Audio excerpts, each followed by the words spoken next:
Good morning. This is Dan Larson, and this is today's Quiet Echo. A woman in my congregation told me last week she was tired, and then, in the same breath, she apologized for it. She is one of the finest people I know, a mother, a nurse, the one her whole family leans on when things go wrong. And she sat across from me and said she was sorry for the crime of being worn out. I wanted to tell her she had it exactly backwards.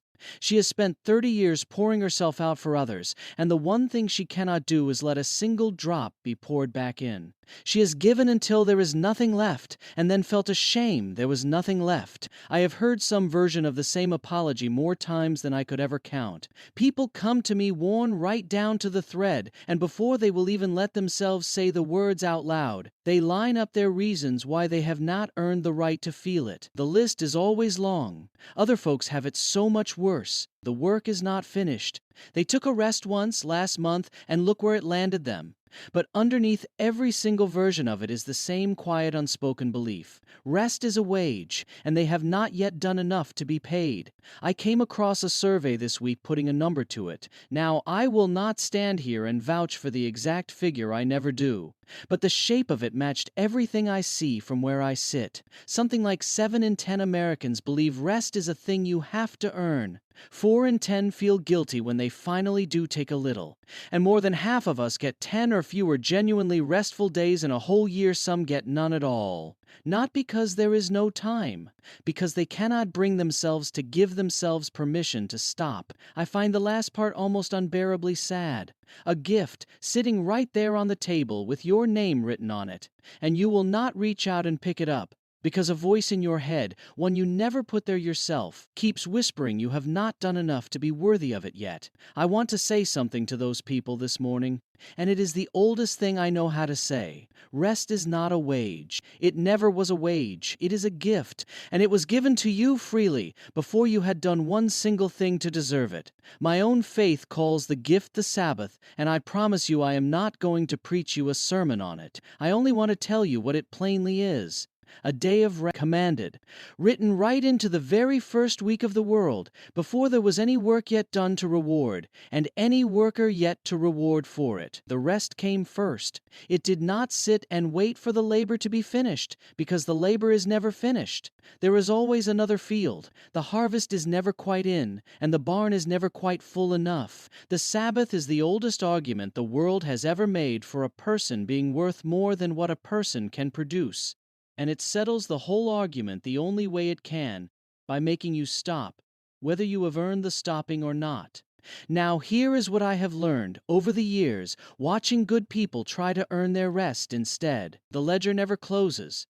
There is no amount of work ever quite buys the afternoon off, because the very moment one task is finished, another one comes in the door, and the man keeping the books on his own soul just quietly moves the finish line back and keeps on running.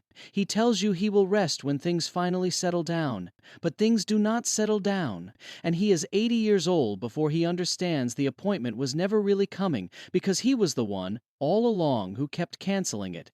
And I have come to believe the reason for it cuts a good deal deeper than plain tiredness. The belief you have to earn your rest is a very close cousin of the belief you have to earn your worth, and your wealth, and your grace.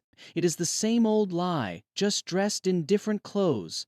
And if you cannot bring yourself to accept one single hour of rest you did not earn, you are going to find it very hard to accept much of anything you did not earn. And nearly everything in this life worth having is exactly of this kind. Unearned. Love, mercy, the morning, one more chance.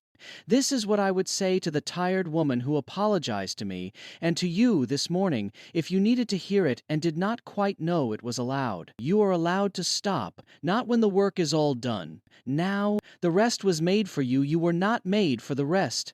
Even the God I believe in, the story goes, rested, not because he was tired. I do not think he gets tired, but to show us how and to make the stopping holy. If the maker of the whole world can lay the work down for a day and call it good, then so I promise you, can you.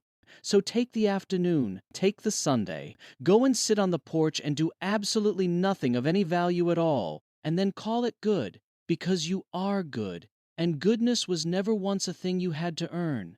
And if you can only learn how to receive 1 hour you know you did not deserve, you may just find you have learned how to receive all the rest of it too. Because all the very best gifts come to us the same way. Ahead of the labor, whether the ledger is closed or not, go and rest. The front porch is open. When did you last rest without feeling you had to earn it? The readers of the Cedar Valley News would like to hear about it. We are gathering to share our stories and keep company with respect and no party lines. Come sit with us. I will put the link in the show notes. This is Dan Larson, your host for today's Quiet Echo. Thanks for listening. Quiet Echo is part of the fictional Cedar Valley News series, written by Evan Swenson, publisher, and Claude Marshall, developmental editor. While the people and town of Cedar Valley are fictional, the survey cited here on how Americans regard rest is drawn from Resort Pass's Reset Report. You've been listening to the Cedar Valley News Podcast, where small-town voices meet the headlines shaping our world. From faith and family to front porches and fields. We'll be back with more stories connecting real lives to real events. Until next time, keep your porch light on, your faith strong, and your heart open. This is Cedar Valley News.